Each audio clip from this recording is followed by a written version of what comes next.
ये बच्ची CP4 की जो कड़ाव शदीद था, इसको एपिलेप्सी का मसला था, झटके फिर आते थे। 2 माह की दवाई से बच्ची इंशाल्लाह कदरे बेहतर हुई है, कड़ाव भी कम हुआ है ते सुबह उल्टी भी करती सी, कड़ाव बहुत ज्यादा सी, झटके लगदे सी, कमर बहुत ज्यादा रहंदी सी ते बोलदी नहीं सी हैगी, चलदी भी कोई नहीं, बहंदी भी कोई नहीं, पैदा होई ते रोई कोई नहीं सी, एवं मसला है।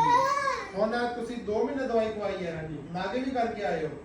ਨਹੀਂ ਨਾਗੇ ਕੋਈ ਨਹੀਂ ਕੀਤੀ। ਫਰਵਰੀ ਚ ਦਵਾਈ ਲੈ ਗਏ ਤੁਸੀਂ? ਇਹ ਵੈਸੇ ਨਾ ਉਮਰੇ ਦੇ। ਅੱਛਾ 2 ਮਹੀਨੇ ਕੀ ਫਰਕ ਪਿਆ ਇਹਨੂੰ?